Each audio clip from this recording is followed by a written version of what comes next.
Esta homilía llega a ustedes a través de Radio Claret América. El Instituto Bíblico Claretiano de las Américas presentan Poniendo el Evangelio en Práctica con el Padre Manuel Villalobos, un programa para aprender a amar a Dios sin miedo. Iniciamos.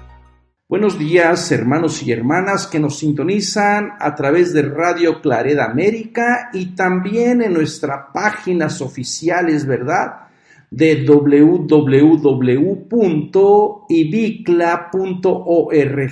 También ustedes pueden encontrar muchísimos cursos, un curso que acabamos de pasar maravilloso en el YouTube. Ustedes van a nuestro canal de YouTube y escriben Instituto Bíblico Claretiano de las Américas y ahí van a salir literalmente cientos de cursos para formarnos. Así que, hermanos y hermanas, ya no hay excusa de permanecer en la ignorancia. Es tiempo de madurar nuestra fe. Es tiempo de seguir creciendo en fidelidad, en entrega, en el servicio a Cristo Jesús. Estas lecturas que vamos a estar reflexionando, la del Evangelio, que está tomado de Lucas, del capítulo 16, versículo 1 hasta el versículo 13. Es para el día 18 de septiembre, así que, hermanos y hermanas, ya a la mitad del mes de septiembre, con muchas celebraciones en México y en algunas partes de América Latina por ser el mes patrio. Y yo creo que tendríamos que ser personas agradecidas por tanta gente que ha dado la vida para que tengamos libertad, ¿verdad? Lucas capítulo 16, versículo 1 al 13, como les decía.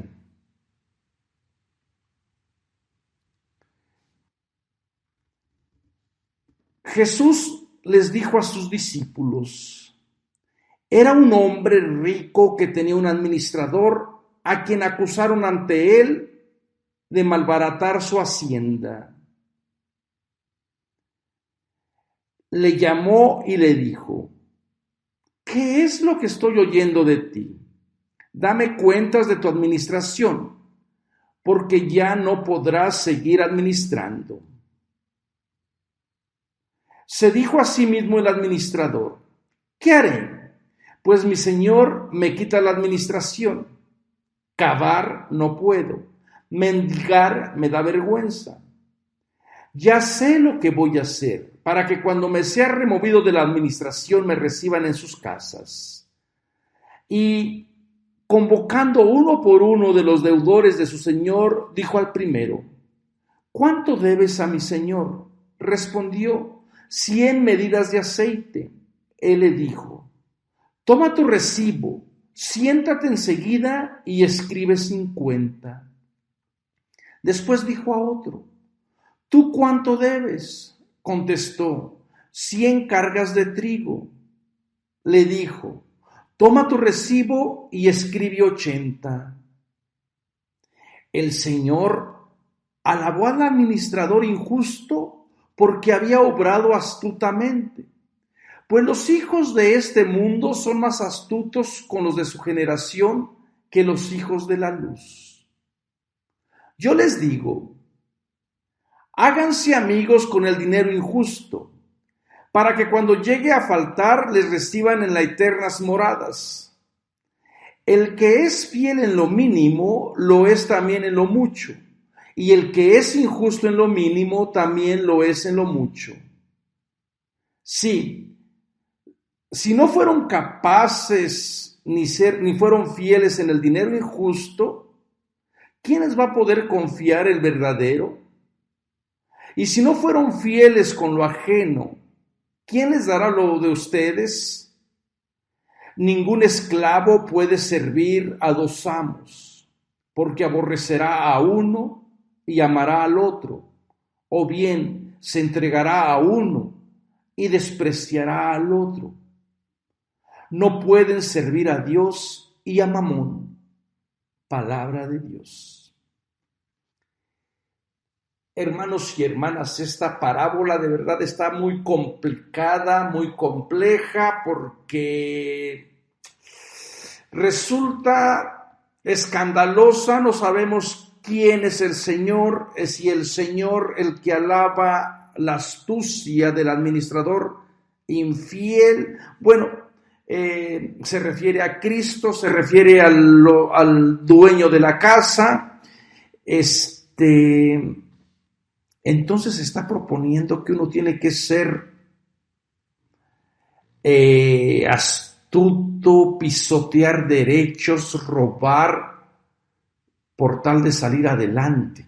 Dice un dicho mexicano, ¿verdad?, que toda la gente lo conoce probablemente: el que no tranza, no avanza. Tranza de robar, de hacer algo deshonesto, ¿verdad? No sé si esta misma palabra se utilice en algunos otros países. ¿Usted qué cree? Que la persona que no roba, que no es injusta, no avanza. ¿Será esto lo que propone Jesús? Por eso es que este evangelio, la verdad que nos deja así como con un mal sabor en la boca. Pero bueno, vamos a comenzar a leer, a tratar de entrar en la dinámica de la parábola. Y sería bueno también que vaya meditando y pensando qué fin le da al dinero, porque de fondo parece estar todo el aspecto económico. ¿Qué o cuál es su actitud en relación con dinero, con Mamón o con Mamona, la diosa del dinero, ¿verdad? Esta diosa fenicia que se le tenían sus altares, que era la que manejaba toda la economía, ¿verdad? Y esto es lo que al final Jesús dice: no pueden servir al Dios que da gratuitamente y a la Mamona, a la diosa del dinero, porque hay intereses. Bueno, intereses no económicos, intereses de fidelidades, de lealtades. Entonces, este primer capítulo, Jesús sigue en el camino a Jerusalén, en el camino va enseñando, va demostrando en qué consiste el reinado de Dios, y todo el capítulo 15 comenzó con las parábolas, aquellas parábolas preciosas, ¿verdad?, dedicada a los fariseos, a los escribas, a los principales. Hoy la audiencia cambia. Jesús sigue enseñando con parábolas, pero hoy va dirigida a los discípulos. Y aquí uno le nota algo extraño. ¿Será acaso que los discípulos están en la misma condición que los escribas, que los fariseos? ¿Será también que son parte de este grupo que todavía no llega a entender la dinámica del reino? Esta es la primera pregunta que se le viene a uno a la mente, ¿no? Entonces, tengan en mente que va esta parábola dirigida no a los fariseos, sino a los discípulos, a las personas que conforman el grupo que quiere seguir a Jesús. Probablemente entonces esté tratando el evangelista de decir: mientras se esté caminando, uno no tiene la certeza de estar sirviendo a Dios. Uno pensaría, ¿verdad?, que uno que ya está en los caminos de Dios, pues va caminando, viviendo en sus valores. Pero bueno, ahí está. Comienza con esta parábola, y es una parábola, como les decía, muy compleja, muy difícil. Y esta parábola es muy similar, la que acabamos de escuchar, es muy similar a la parábola de lo que nosotros conocemos como la parábola del hijo pródigo, porque de fondo los dos protagonistas, tanto el hijo menor como este administrador, están en peligro de perder la herencia o de perder el aspecto económico de la casa, los que están administrando el dinero. Entonces son similares también en vocabulario. Los personajes, les digo, parece que se devoran los bienes de la hacienda. La vida de ambos, tanto del hijo menor como la de este administrador, parece que está en peligro. Y también el protagonista, el padre, en el caso del hijo pródigo, no actúa como debería de haber actuado un padre deshonrado, sino que hace una fiesta, lo recibe. Bueno, hablábamos la otra semana del comportamiento amoroso de ese padre. Y este señor, en esta parábola, parece ser que no lo lleva a juicio. Al contrario, alaba la actitud de la persona, de este administrador. Entonces, como que hay comparaciones. Además, tengamos en cuenta que ya Lucas nos ha regalado una parábola también de deudor, de perdón de deuda, en el capítulo 7, versículo 41, y esto como que nos debería de advertir acerca de los peligros que llevan la riqueza. Y Lucas, que es el evangelio que más escribe acerca de los ricos o de las riquezas, porque probablemente a su comunidad le está costando trabajo seguir a Jesús, mantenerse firme en las propuestas del reino, por un lado, y ser fiel también, o su relación con el dinero los puede ir perdiendo, ¿verdad? Les puede ir cambiando su fidelidad y su lealtad. Así que parece que estos son los peligros que las riquezas pueden estar enfrentando, ¿no? Entonces, va junto con esa dinámica. Estas dinámicas también parece que son tomadas de la vida real. Los ricos regularmente no trabajaban. El trabajo era una manera hasta deshonrosa de la gente. Los ricos tenían honor, tenían prestigio y regularmente lo que hacían se dedicaban a embellecer, a cultivarse, ¿no? Estudiando, haciendo negocios, manteniendo su caudal, pero regularmente en todos los asuntos internos siempre tenían un administrador, un esclavo. A veces la gente cuando habla de los esclavos piensa que los esclavos no tenían poder o que era la gente más baja. Había esclavos muy codiciados, muy preparados, esclavos que incluso llegaban a acumular su propio dinero para comprar luego su libertad. Entonces, esta parábola parece que está tomada del mundo grecorromano, donde las personas ricas le encarga, nosotros diríamos al gerente, le encarga al administrador, o en Estados Unidos al manager, ¿verdad? Le encarga al gerente, a un administrador, y este administrador tiene prácticamente acceso a todos los bienes, a todos los recursos de la persona rica. Y este es el que va a intermediar, el administrador va a intermediar entre los trabajadores y el patrón. Entonces juega un papel sumamente importante, ¿no? Y regularmente también los ricos o el patrón o el señor, como se le describe en la parábola, tiene que ser una persona preparada, que esté cuidando que realmente no le estén malbaratando la hacienda, o que no le estén malgastando la hacienda, o que no se estén aprovechando de su dinero. Y parece ser que el cierto hombre, que no sabemos tampoco quién es, no se describe inmediatamente, este hombre parece ser que hace caso a los chismes. Los chismes también en la antigüedad funcionaban como una estrategia para poder deshonrar a la persona. No había necesidad del Facebook o del Instagram o del TikTok. La comunicación volaba, y una vez que el honor, la honra de una persona quedaba entredicha, ya no había manera de recuperarlo. Entonces parece que van, y claro, a veces mucha gente airada, una manera de vengarse, la gente pobre, una manera de vengarse contra la gente que tiene el poder, era utilizando a veces la palabra desacreditándola, ¿verdad? Parece ser que lo que le cuentan al dueño de la hacienda, parece ser que no investiga, da por hecho que su administrador le está malbaratando la hacienda. Y aquí uno se puede preguntar, bueno, entonces el señor, el patrón, ¿no escogió bien al administrador? ¿Por qué es que este patrón se deja seducir por los chismes que le han llegado, que su administrador le está malbaratando la hacienda? Y luego la otra pregunta es, ¿por qué el administrador no se defiende? Porque parece que acepta la culpa.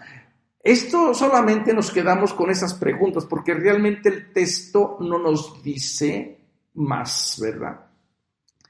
Yo creo que si esto sucediera en tiempos actuales, claro que primeramente el administrador o el gerente llevaría al dueño, al patrón, a juicio y lo ganaría. ¿Por qué? Porque a lo mejor lo están despidiendo injustamente. No lo sabemos. O sea, el texto así nos deja en este suspenso.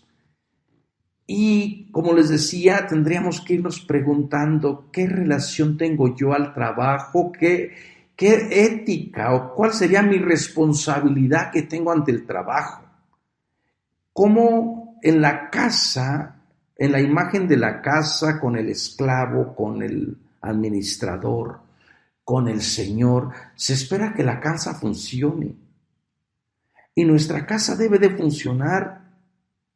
Tenemos responsabilidades, tenemos que tener actitudes de estar cuidando los bienes, estar cuidando la vida.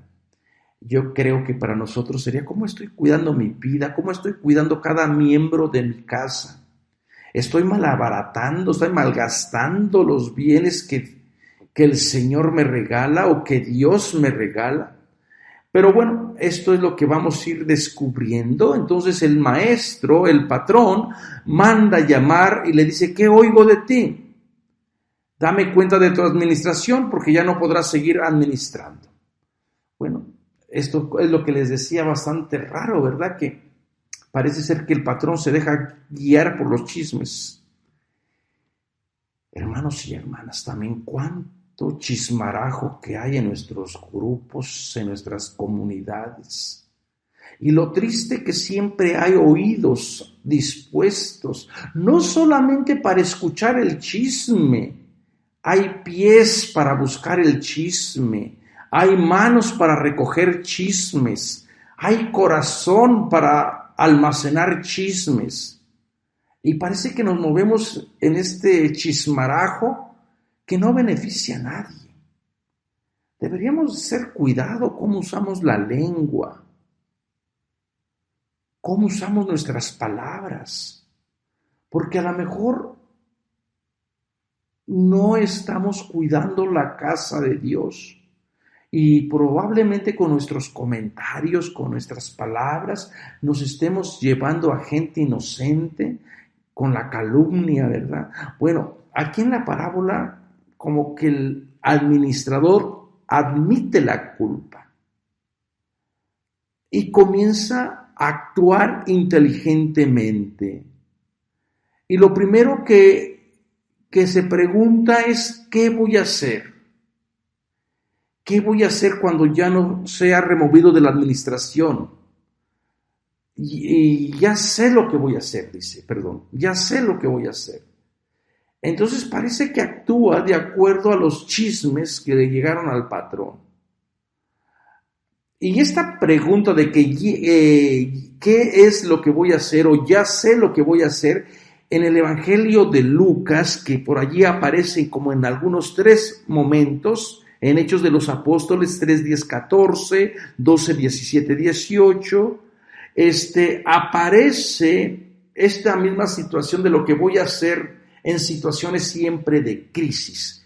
Es decir, cuando hay una situación difícil, siempre aparece una persona hábil, pero eso es como una advertencia de decir, bueno, parece ser que esto es lo que Jesús está alabando, ¿verdad? Que esta persona es hábil.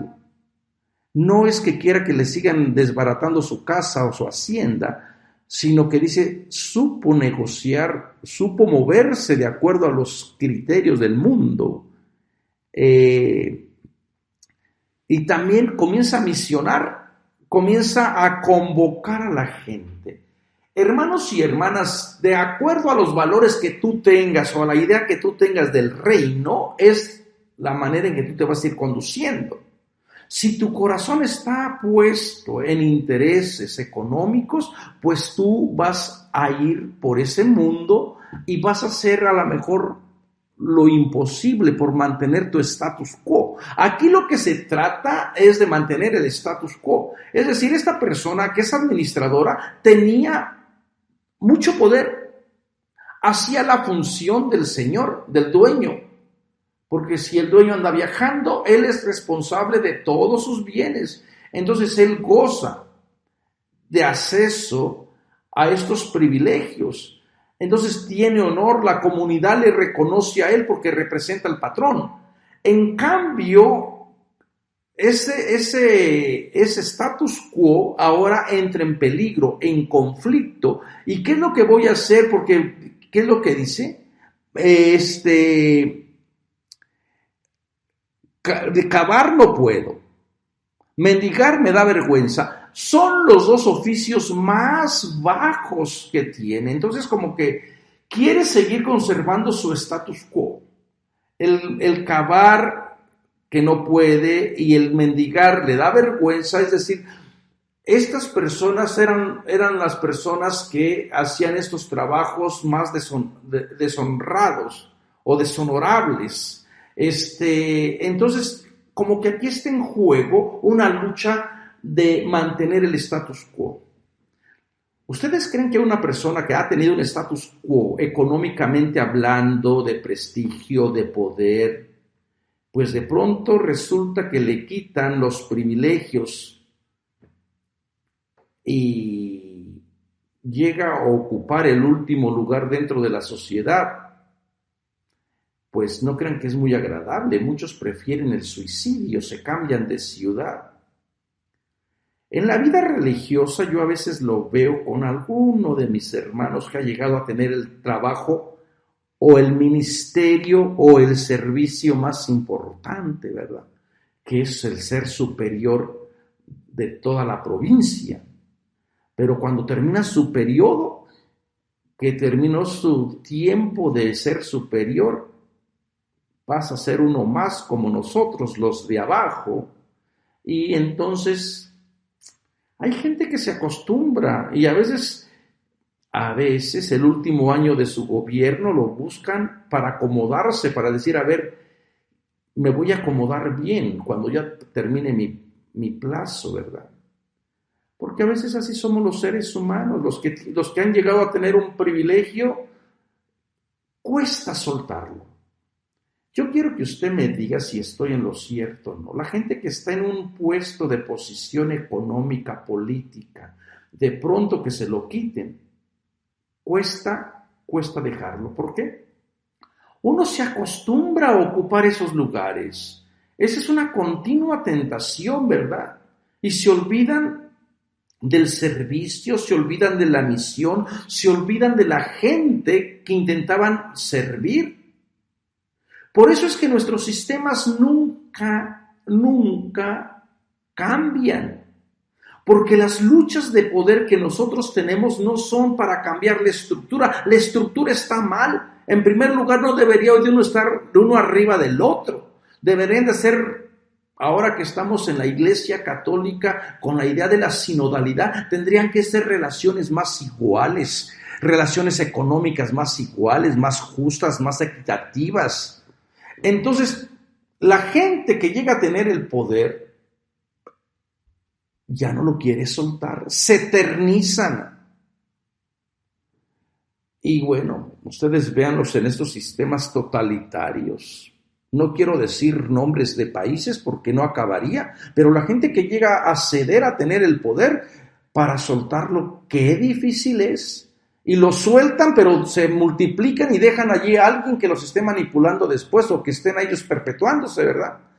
Esto se da en todos los niveles. Por eso es que la gente oprimida no lucha para que caiga el opresor. En un primer lugar, la gente oprimida quiere que el opresor caiga, pero para ponerse ellos y seguir perpetuándose, pero siguen manteniendo el mismo régimen, la misma estructura piramidal. Y bueno, esto parece ser que es lo que está de juego dentro de la parábola, ¿verdad? Hermano y hermana, no hay que buscar poder. No hay que buscar primeros lugares, por allí decía Jesús. Hay un poder que nadie te puede quitar, que es el poder de ser hijo, de ser hija de Dios.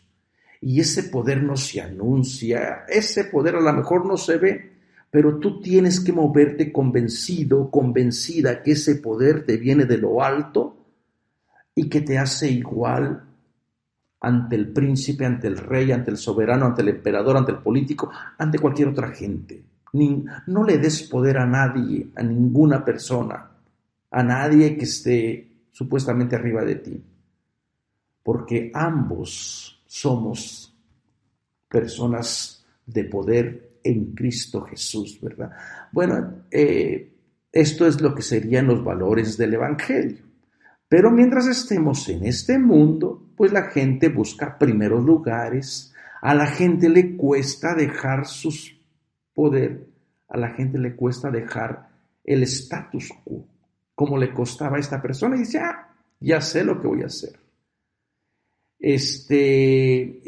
Empieza a actuar hábilmente. Todo con la idea de que me reciban en sus casas. ¿Quién los va a recibir en sus casas? Ese es un juego de palabras que está por allí, y luego, para complicarlo, viene el para que los reciban en sus moradas eternas. Viene con esta misma idea. Quédense ahorita nada más con este anuncio, que esta idea, ¿quién lo va a recibir en sus casas? La gente que recibió que se benefició de la mala acción. Parece que anda misionando a los deudores del Señor. Le digo al primero, ¿cuánto debes? Bueno, ya saben, todo está en cuestión económica. Uno debe 100 medidas de aceite, otro debe 100 cargas de trigo.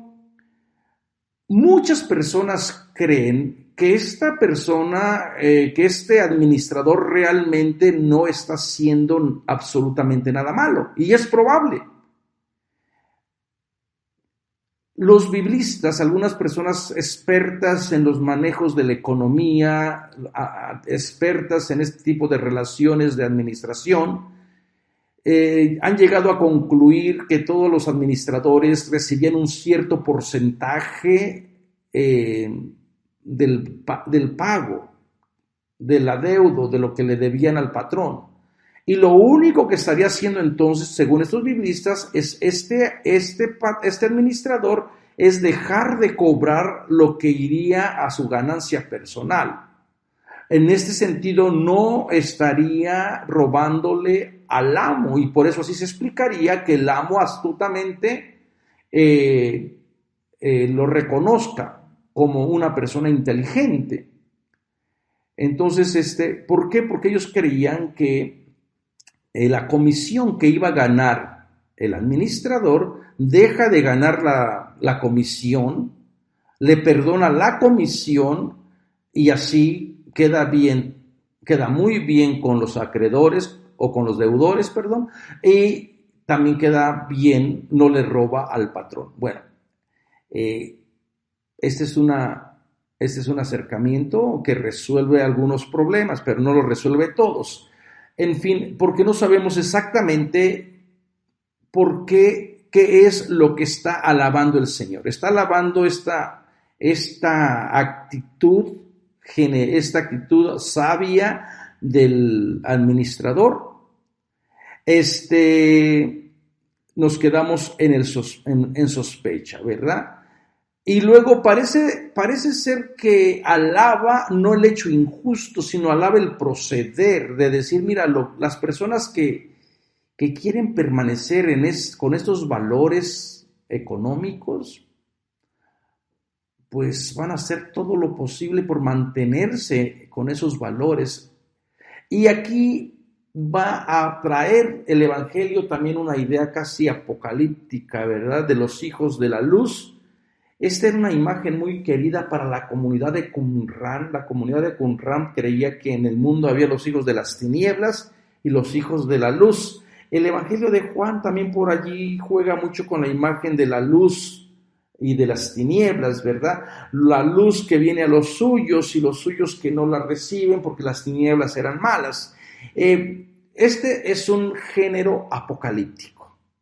Entonces, aquí lo que está de fondo es los que se mueven con los valores de la economía dominante, esos serían los hijos de este mundo, los que están con esta economía que promueve el imperio, donde se acapara, donde se presta a dinero con un alto interés, y los que proponen o los que viven con otros valores, con los hijos del nuevo reino que va a llegar, en la idea de los que de una nueva economía donde va a florecer nuevas relaciones, ¿no? Entonces, por un lado están los que se asimilan o los que viven de acuerdo a la economía dominante y los que creen que es posible otra economía. Yo creo que tenemos el mismo dilema el día de hoy. Hay personas que se envuelven dentro de esta economía. Y en esta economía, el actuar de estas personas está bien. Yo por allí he tenido algunas amistades que son negociantes. Y una persona negociante, pues no tiene ningún conflicto en comprar un producto a bajo precio y después revenderlo. En cambio, una persona que se mueve con otros valores va a decir, bueno, tú sabes que estás cometiendo una injusticia porque ese producto vale más y tú le estás pagando menos, ¿verdad? No quiero comentarles el caso de estas situaciones, pero esto es muy común, ¿verdad? Las personas que se mueven en el mundo de la economía, no importa que te van a prestar dinero sabiendo que se va a devaluar, que va a venir una crisis económica y tú vas a perder tu casa. Ahora, las personas que se moverían por el reino de Dios o por otra propuesta de economía por lo menos te van a advertir, te van a decir, mira, te puedo prestar dinero, pero se viene una crisis económica, vas a quedar en la miseria y no vas a poder pagar los intereses. Y uno diría, bueno, a lo mejor yo estoy soñando. Pertenecemos a un raro grupo que se llama el grupo de los equivocados. El grupo que se intenta mover por otros valores. Y claro, a veces sucumbimos, porque uno puede decir, este es mi negocio. Aquí hay un señor que presta dinero con unos intereses grandísimos que nadie puede pagarle después ni los intereses. Y este señor comulga todos los días, recibe los sacramentos y un día se confesaba en una plática, de que alguien no le quería pagar. Y quería que uno interviniera, como sacerdote, uno quiere que uno interviniera para que le pagara. Y cuando uno empieza a descubrir, se da cuenta de que el Señor le había prestado el dinero, ya se lo había pagado con los intereses como 5 veces y todavía le quedaba a deber. Y cuando uno trata de decir, bueno, usted me pidió que le diera consejo, pues lo que usted está haciendo es un pecado capital, eso se llama usura. Y él dice, no, pero es que este es mi negocio. Entonces, a veces como que no hay una conciencia clara. ¿Cuál es nuestra actitud en relación con la economía? El sistema capitalista te dice, tú haz dinero, tú dale tu entrega, tú almacena, tú date a la buena vida. No importa que le quites al pobre, no importa que lo explotes, eso no importa. La economía tiene que seguir. ¿Cuál sería nuestro deber con la economía? ¿Ustedes qué piensan, hermanos y hermanas? ¿Cuál debería de ser nuestra actitud? ¿Cómo nos comportaremos como hijos de este mundo, de esta economía perversa, de una economía donde unos cuantos mueven todo, tienen acceso a todo, y muchos pues estamos luchando entre la vida y la muerte?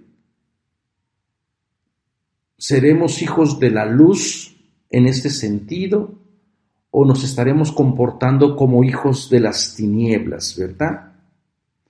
Y después viene toda esta gama de prescripciones que la persona, del dinero injusto, del dinero que es ajeno. ¿Qué actitud debe de tener la primera, o qué actitud tenía la primera comunidad en cuestión de dinero.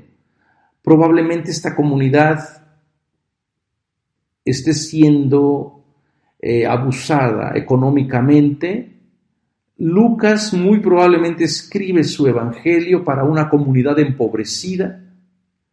Y por otro lado, en su comunidad es probable que existan unos cuantos ricos que quieran seguir manteniendo el status quo y seguirse llamando cristianos. Recuerden que Lucas es el que más habla sobre la economía, sobre el dinero. Entonces, probablemente las parábolas, esta como la que viene del rico Epulón, del que tiene, del que banquetea, del que puede comer bien, sea reflejo del grupito privilegiado de cristianos que quieren hacer de su riqueza una virtud, una bendición de Dios, y por otro lado estén los miles y miles de Lázaros que están a la puerta del rico y que están siendo prácticamente aniquilados en el nombre del sistema. Entonces, parece ser que la situación no ha cambiado desde hace 2000 años hasta el día de hoy, ¿verdad? Unos cuantos, como les decía, la economía la manejan muy poquita gente, muy poquitos países, y la inmensa población se queda prácticamente con hambre, con injusticias, viviendo toda clase de privaciones, y es allí lo que tendríamos que tener cuidado. ¿Cuál es tu relación entonces en cuestión de mantenerte en los valores del reino, los hijos de la luz con la nueva economía, o dejarte seducir? Y por eso viene a concluir con la idea del esclavo, que no puede servir a dos amos. Lógico. Y si esto es verdad también, si por un lado Lucas tiene a unos cuantos ricos y a unos cuantos y a muchos pobres,